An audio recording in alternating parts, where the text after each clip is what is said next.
Ya, halo Tribuners, kembali lagi bersama kami Tribun Manado. Saat ini Anda menyaksikan Tribun Podcast seri Mata Lokal Memilih bersama saya Maureen Lumempo. Kali ini kita akan membahas tema yaitu pengusaha dan politik. Dan telah hadir bersama kita saat ini ada Ibu Suryawati Rashid. Dan dalam beberapa menit ke depan kita akan bincang-bincang tentunya untuk lebih mengenal sebenarnya siapa sih Ibu Suryawati Rashid ini. Sebelum itu mungkin saya akan berikan kesempatan untuk Ibu Suryawati untuk memperkenalkan diri kepada Tribuners. Terima kasih. Pertama-tama saya mau ucapkan selamat sore buat semuanya. Terima kasih buat kesempatan dari Tribun. Saya diundang ke sini untuk berbincang-bincang bersama kita semua ya. Perkenalkan saya nama Suryawati Rashid. Saya asal Manado. Saya lahir di Tomohon. Dan saya orang Leilem. Orang Leilem, Minahasa. Tapi papa saya orang Makassar. Oh iya, orang makanya Ujung namanya ya. Makanya nama saya kalau sering dibilang orang kok sepertinya bukan orang ya? Manado, bukan orang Minahasa. Karena papa saya orang Makassar. Saya diberi nama sama orang tua Suryawati Rashid. Ya. Kalau untuk panggilan akrabnya apa biasanya? Panggilan akrabnya Ati. Oh, Ibu Ati. Iya, Ibu Ati. Begitu. Iya. Jadi Ibu Ati ini adalah seorang pengusaha sukses asal Leilem ya, Bu? Iya, asal Leilem. Kalau untuk tempat tinggal sendiri saat ini di mana? Untuk tempat tinggal sendiri, kalau saya tinggal di Jalan Sea. Di Jalan Sea. Iya, di Jalan Sea. Iya. Usaha di Kota Mobagu. Dan usaha di Kota Mobagu. Iya, itu di bidang apa ya, Bu? Kalau boleh tahu usahanya. Di bidang properti. Iya, saya developer. Oh, developer. Iya. Sudah sejak kapan? Sejak kami pindah ke Manado tahun 2017. Oh, 2017. Berarti sekarang udah berapa tahun? 6 tahun ya. Sudah kira-kira 6 tahun. Pertama-tama saya buka properti, saya developer, buka properti di Kota Mobagu, dan sampai sekarang masih berjalan, malah berkembang terus. Sekarang kami membangun sudah ada kira-kira 136 rumah. 136 iya, rumah. 136 Yang di Kota Mobagu. Ini yang di Kota Mobagu. Banyak sekali permintaan sih rumah. Untuk rumah. Di Kota Mobagu, karena di sana masih sedikit developer yang masuk di sana, yang ada di sana. Gitu. Kalau yang jadi Ibu di sini 2017 ya? 2017. Sebelumnya itu di mana, Bu? Dan mungkin belum dalam properti atau basicnya sebenarnya apa sih, Bu? Basicnya saya memang suka berbisnis di properti.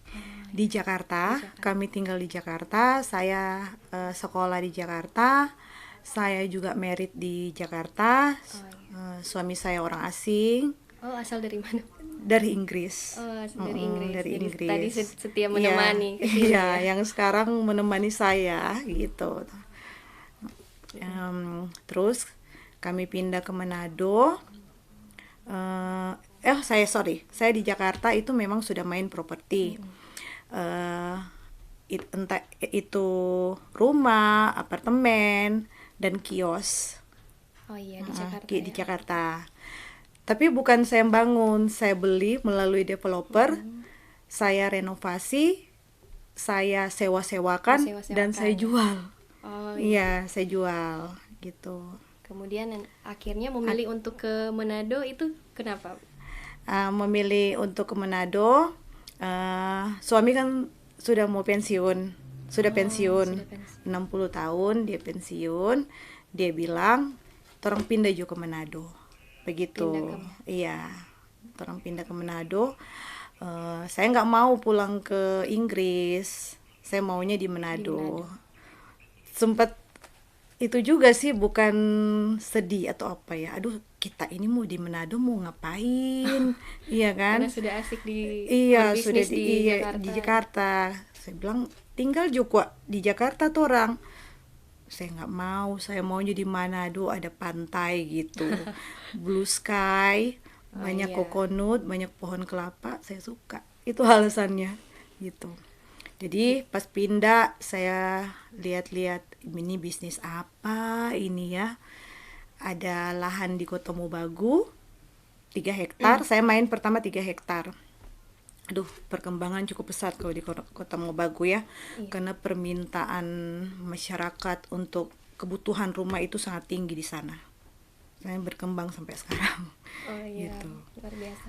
Terus kalau misalkan alasan memilih bisnis properti ini atau developer ini kenapa? Mungkin dari keuntungannya sendiri, apa sih yang buat ibu terus tertarik untuk mengembangkan bisnis ini?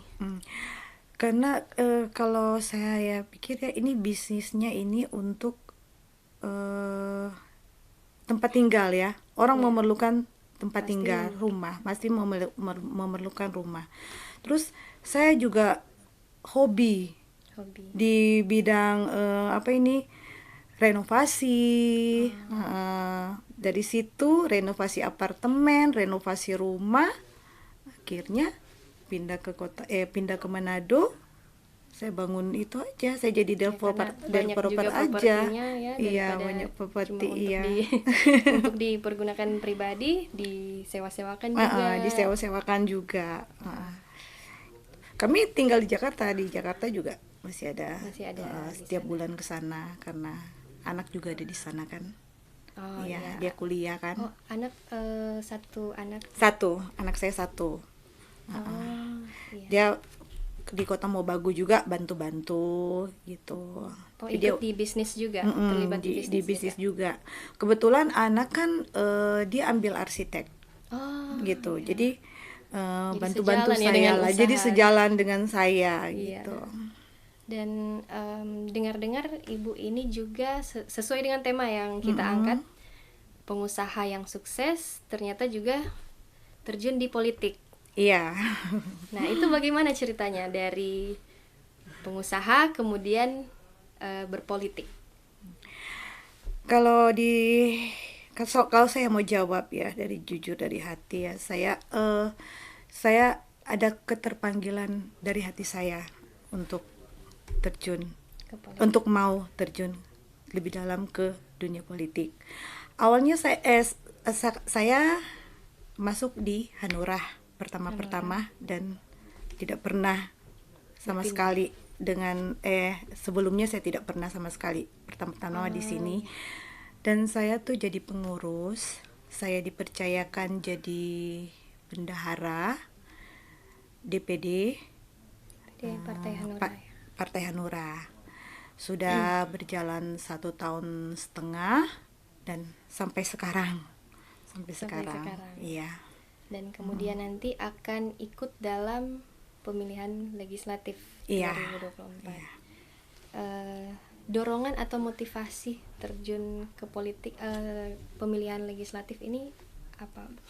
Mungkin ada pengalaman pribadi yang dirasakan sehingga menggerakkan hati untuk menjadi calon legislatif, mungkin yang bisa diceritakan.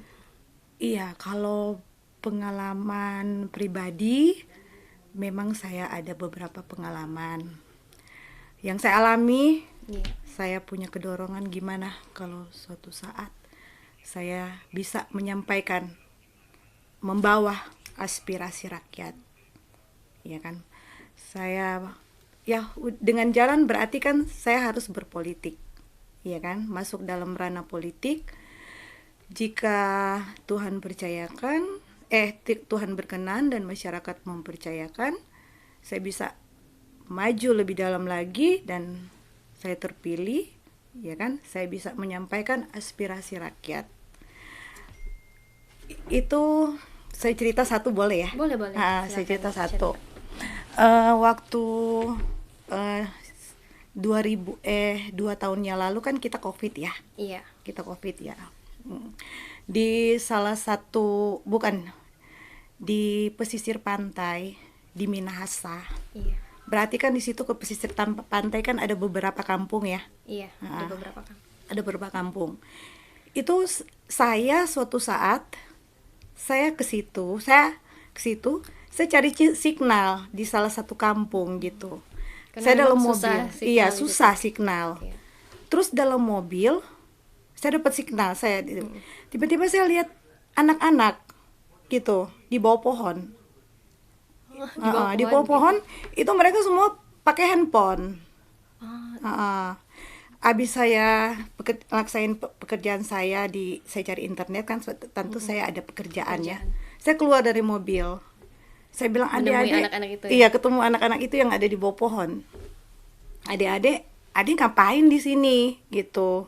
Saya kan biasa pakai bahasa Manado ya, Iya. tapi Jakarta, tapi dorang tahu. Ngerti, iya.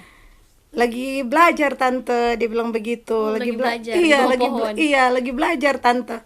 Lah, belajarnya di sini kenapa? Kita lihat dorang pakai handphone, walaupun handphone yang kecil-kecil itu gitu ya. Nah, iya, lagi cari signal, dia ngomong gitu. Lagi cari signal. Oh, sama dong, tante juga lagi cari signal. Ya disitulah anak-anak waktu itu kan tidak bisa sekolah. Dan mereka kan sekolah online ya, sekolah online, yang dimana itu memerlukan internet.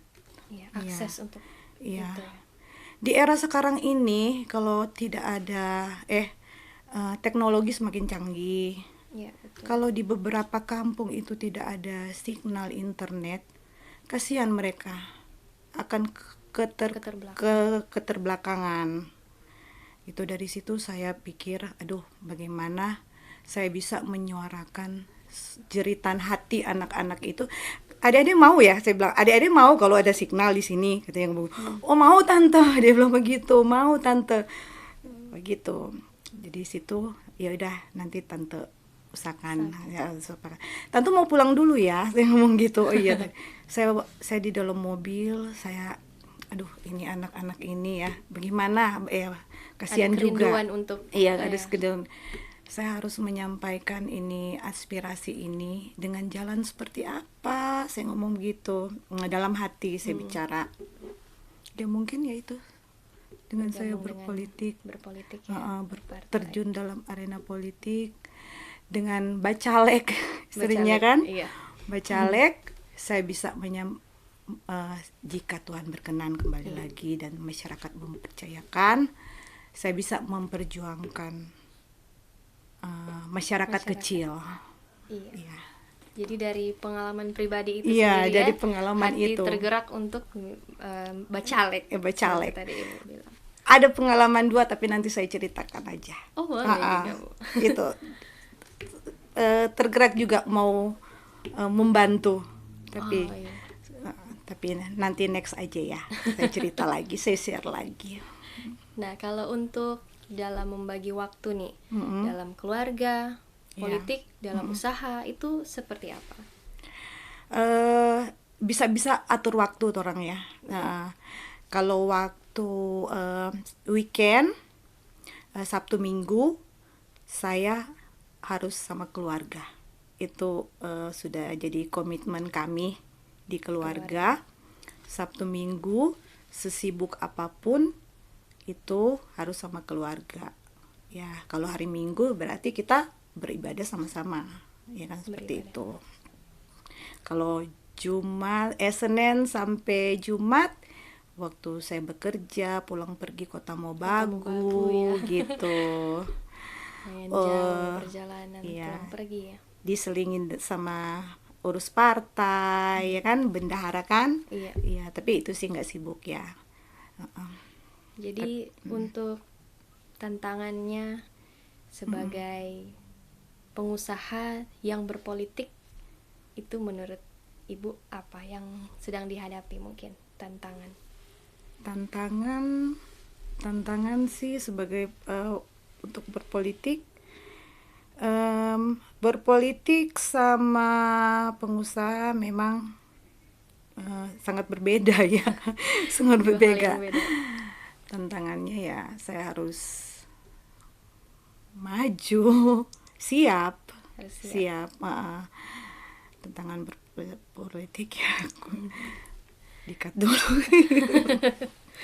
Nah, kemudian dalam strategi ke depan mungkin persiapan untuk meraih suara di dapil itu mungkin dalam persiapan seperti apa? Dalam persiapan sekarang kita sudah banyak bersosialisasi, tapi bukan dalam arti kampanye. Kampanye kan ada jadwalnya gitu. Banyak terjun ke masyarakat, memperkenalkan dulu siapa saya, karena kan saya baru, saya belum banyak dikenal gitu. Saya udah 1-2 bulan ini pergi ke kampung-kampung, terjun langsung dengan masyarakat. Tapi saya belum bilang sama dorang kalau kita ini mau itu ya, kita belum sekedar bertemu aja. Saya bilang, ibu di sini kampung ini masalahnya apa, kekurangannya apa gitu. Biasanya kebanyakan dari warga-warga yang bertemu itu biasanya menyampaikan apa sih, Bu? Kebanyakan biasanya dorang menyampaikan listrik sering padam gitu di kampung iya, di kampung-kampung itu. Dorang nggak tahu kalau kita mau itu, dorang belum tahu. Tapi nanti mungkin pasti kan mereka akan tahu. Berharap ibu juga akan membantu. Jadi baru ketemu, kenalan lah, kenalan seperti itu. Tanya, ibu dari mana? Kita bilang, kita dari Jalan Sea, kita bilang. Jalan-jalan lihat-lihat sambil ketemu orang ya. Iya, begitu. Jadi sejauh ini bagaimana menurut ibu keterpilihan mungkin ibu yakin seperti apa? Kita harus optimis. Ya, ya, tetap berdoa dan harus berjuang keras. Iya. Demi untuk masyarakat ya, apalagi Hanura, hati nurani rakyat. Iya, hati nurani rakyat. Saya keterpanggilan karena hati aja. Kalau hati saya nggak tersentuh, saya nggak itu kan. Ada pengalaman saya memang punya hati untuk membantu gitu. Jadi ibu ini akan maju dari Dapil Minahasa Tomohon ya? Iya. Dapil di Dewan Provinsi. Iya, Dewan Provinsi Dapil Minahasa Tomohon. Ya, jadi untuk kedepannya mungkin harapan ibu ketika mungkin akan membawa perubahan atau kedepannya akan melakukan apa, bisa sampaikan. Saya berharap kedepannya akan ada perubahan di setiap daerah gitu. Akan ada kemajuan pastinya gitu. Itu saja harapan saya, dan akan terus berjuang untuk kepentingan masyarakat. Terlebih masyarakat menengah ke bawah. Ya, yang diperjuangkannya. Iya. Kalau untuk dari Partai Hanura sendiri, supportnya menurut ibu seperti apa bagi pengusaha? Oh, mereka sangat support sekali. Ketua saya juga sama. Ketua. Iya. Lalu komunikasi. Iya, komunikasi. Maksudnya. Nah, jadi kalau sebenarnya bagaimana sih awal cerita kenapa Partai Hanura sebenarnya?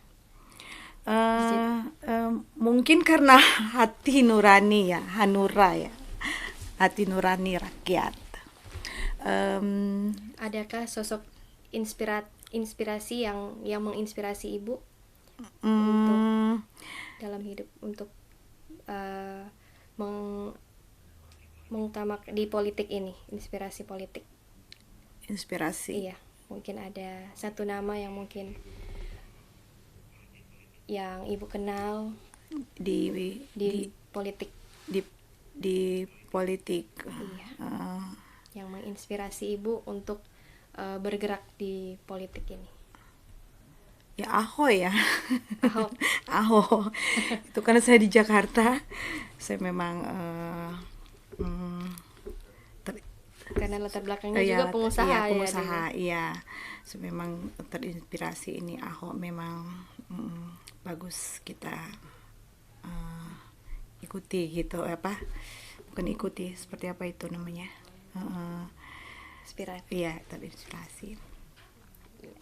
Dan kalau untuk support dari keluarga sendiri seperti apa, Bu? Mungkin dari suami atau anak-anak ketika ibu mencalonkan diri ini, support mereka seperti apa? Apa yang mereka sampaikan ke ibu?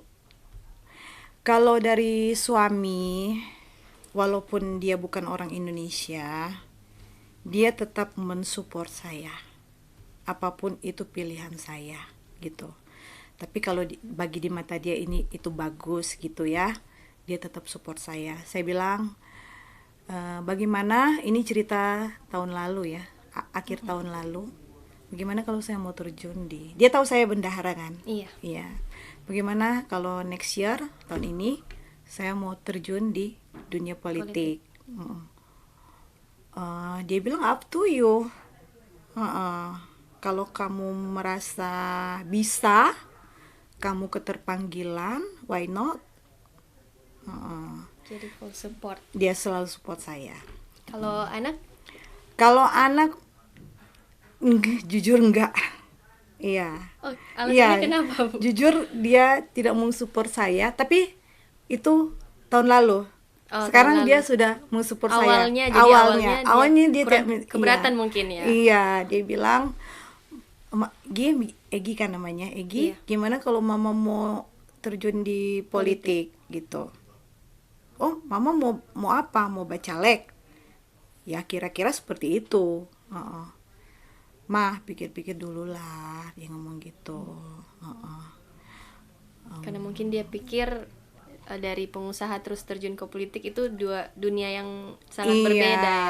Iya, gitu. Jadi dia mungkin agak keberatan. Tapi saat ini bagaimana kira-kira? Saat ini ya dia lihat saya optimis, semangat terus gitu. Dia support, pelan-pelan dia support dia gitu. Ya udah mah, kalau memang mama, ini cerita 3 bulan lalu, kalau memang mama udah oke, ya sudah, maju kayak gitu.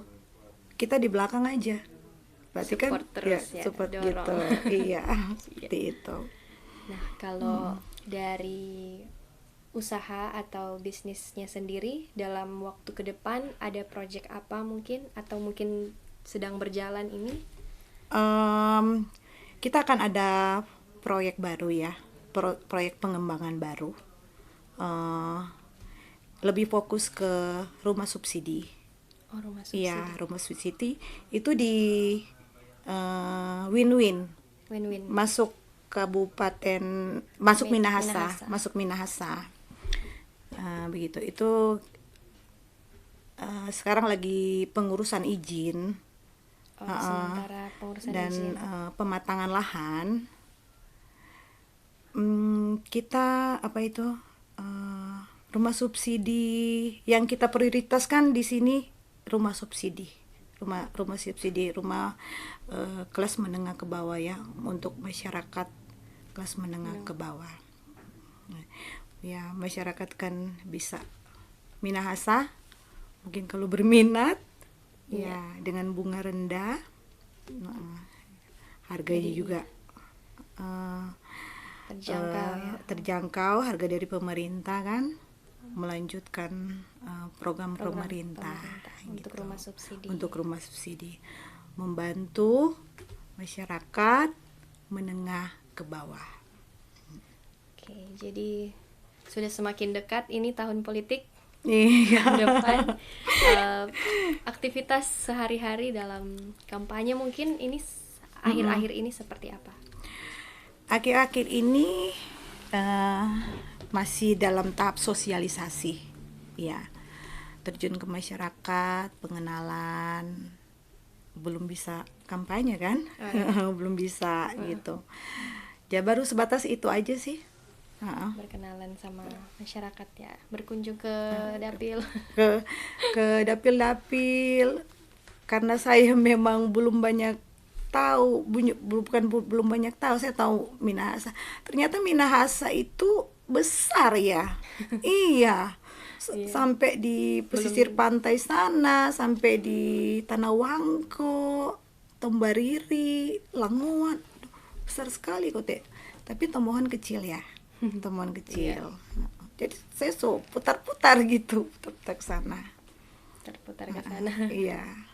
Jadi kesan dari Tomohon ini seperti apa mungkin, Bu? Tomohon memang Tomohon ini kota yang sudah ramai, sudah padat penduduknya. Padat penduduk. Iya. Ya, akan berjuang di sana. Walaupun memang dikatakan saya ini masih junior. Pendatang baru gitu. Ya, kalaupun dengan niat yang baik tentunya. Iya, dengan niat yang baik, semangat, ya kan? Itu. Nah, mungkin kalau misalkan ke depannya, menurut Ibu mungkin kan jadi pengusaha. Mungkin ada orang-orang yang menyaksikan juga terinspirasi dari pengusaha untuk terjun politik. Mungkin ada tips-tips seperti apa mungkin agar supaya bisa dijalani seimbang, kemudian sukses di keduanya, mungkin di kedua bidang, dalam usaha dan dalam politik. Ada tips-tips yang mungkin boleh disampaikan? Tips-tipsnya kalau memang bagi pengusaha, kalau memang ada keterpanggilan untuk terjun di dunia politik, yang penting mempunyai hati nurani. Silakan berani memperjuangkan aspirasi rakyat, dan siap bertarung gitu. Mau menang atau kalah ini nggak tahu dikata. Iya kan? Yang penting siap asal siap bertarung aja gitu. Ya, karena memang untuk tujuannya untuk mengangkat aspirasi rakyat ya. Iya, mau untuk mengangkat, memperjuangkan, membawa aspirasi rakyat. Iya, suara rakyat. Ya, dan selanjutnya ya berjuang untuk rakyat. Baik. Gitu. Jadi sudah tidak terasa, sudah 30 menit kita berbincang-bincang, semakin mengenal Ibu Suryawati, Ibu Ati, panggilan akrabnya. Dan mungkin ada closing statement yang akan disampaikan kepada Tribuners yang menyaksikan. Silakan. Ya, untuk Tribuns, saya mengucapkan terima kasih buat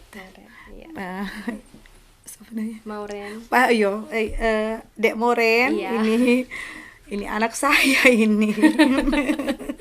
Seusia anaknya Ibu ya. Buat kesempatan yang diberikan, ya kan? Saya mengucapkan terima kasih. Iya, sama-sama. Terima kasih. Buat yang lainnya juga, bapak-bapak yang lain yang baik tadi. Kita udah share. Terima kasih buat waktunya. Terima kasih buat undangannya. Terima kasih. Baiklah. Terima kasih sekali lagi untuk Ibu Suryawati Rashid selaku pengusaha yang sudah menjadi narasumber kita di bincang-bincang hari ini.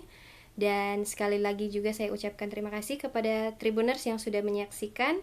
Nantikan video-video atau podcast-podcast berikut dari Tribun Manado lainnya. Saya Mauren Lumempo bersama tim yang bertugas pamit undur diri dan sampai jumpa.